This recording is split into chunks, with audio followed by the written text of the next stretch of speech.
अगर सरकार और प्रशासन चाह जाए तो एक क्रिमिनल का औकात नहीं है कि किसी के पॉकेट से मोबाइल तक निकालने की। ये बहुत ही दयनीय स्थिति रही इस बार चुनाव की। मैं यही कहना चाहूंगा कि सही में निष्पक्ष। नमस्कार, रघुनाथ ओझा आपका अपना भैया की न्यूज से।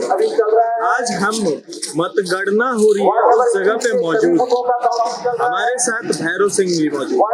आइए भैरव सिंह जी से बात करते हैं और जो उठ रहे हैं सवाल सदन में, क्योंकि पंचम बजट सत्र चल रहा है, सदन में लगातार सवाल उठ रहे हैं नगर निकाय चुनाव उनके बारे में भी इनसे बातें जानते हैं। लेकिन पहला सवाल भैरव सिंह, आज आप किसके समर्थन में आए हैं और आपको देख के राज्य में काफी युवा प्रेरित है, आज आप युवाओं को क्या एक संदेश देना चाहेंगे कि चुनाव में जिस प्रत्याशी के लिए आप यहाँ मौजूद हैं क्या है?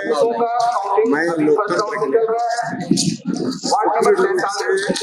और सुचारू रूप से व्यवस्थित रूप से हो,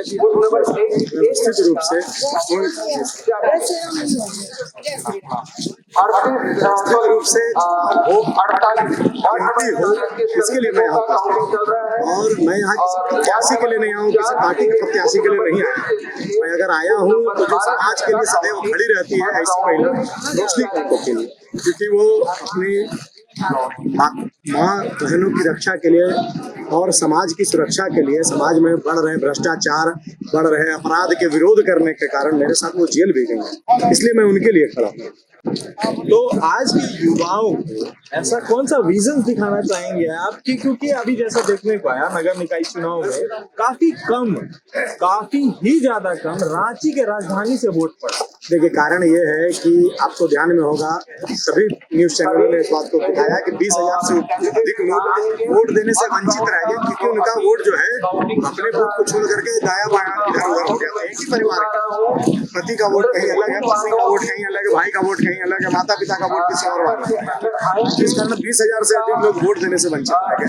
और मैं आपके चैनल के माध्यम से कहना चाहता हूँ कि जो समाज के लोग ये प्रश्न उठाते हैं कि रोड नहीं बना, यहाँ बिजली नहीं है, यहाँ पर खंबा टूटा हुआ है और यहाँ पर पानी की व्यवस्था नहीं है, वही लोग प्रश्न उठा सकते हैं जिन्होंने मतदान किया, जो इस देश को अपनी मां मानते हैं, जो सच्चा देशभक्त है, उसको मतदान अवश्य करना चाहिए। फिर भी लोगों में जागरूकता की कमी है, देख करके हृदय बहुत दर्द होता है, अच्छा नहीं लगता है कि समाज आज भी जागरूक नहीं हो पा रहा जितना जागरूक हो पा रहा। एक आखिरी सवाल, सदन में पक्ष विपक्ष दोनों मौजूद और पक्ष लगातार इसको टोक रहा है, लेकिन विपक्ष में हजारों सवाल क्या टोक रहा है? विपक्ष का कहना है कि नगर निकाय चुनाव हुआ लेकिन लोगों की अर्थव्यवस्था के कारण कम वोट पड़े, लेकिन जो विपक्ष है वो लगातार बोल रहा है कि हमें निष्पक्ष जांच की मांग की। देखिए, निष्पक्ष जांच तो होना ही चाहिए। आप बोलिए, अगर सुव्यवस्थित चुनाव होता तो इतने लड़ाई झगड़े क्यों होते? कई एक बूथों पे फोकस वोटिंग का भी बात चल रहा है, कहीं गोलियां चल जा रही है इसी राज्य में, कहीं दंगे हो जा रहे हैं, मारपीट हो जा रहा है। तो अगर व्यवस्थित चुनाव होता, बिना भ्रष्टाचार का चुनाव होता तो ये गलतियां नहीं होती।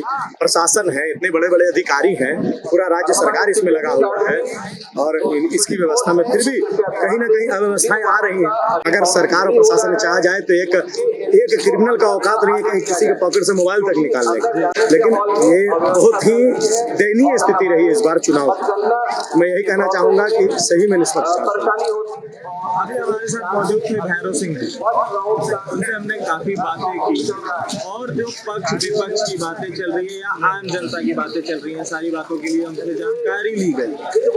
उन्होंने कहा कि वो लोकतंत्र के साथ खड़े और ऐसी महिला के साथ खड़े हैं जो इस सिस्टम को सुधार सकती है। देखने वाली बात ये रहेगी कि क्या रोशनी खलको जी विजेता बनती है, भैरव सिंह जी का सपोर्ट उनके फेवर में जाता है। भैया जी न्यूज की टीम लगातार यहाँ से बनी रहेगी और पल पल की काउंटिंग की खबर आप तक पहुँचाती रहेगी। अभी जैसा कि हमारे सूत्रों के मुताबिक हमें पता चला है कि वार्ड 1 के सभी बूथों की संख्या काउंटिंग चालू है, वार्ड 2 के 1 से लेकर 10 बूथों की काउंटिंग चालू है। सारी जानकारी आप तक पहुँचाने के लिए हमारी टीम पूरी तरह से यहाँ मौजूद है। भैया हर काउंटिंग की रिपोर्ट आप तक पहुँचाती रहेगी। मैं कैमरामैन गोल्डन प्रताप देव के साथ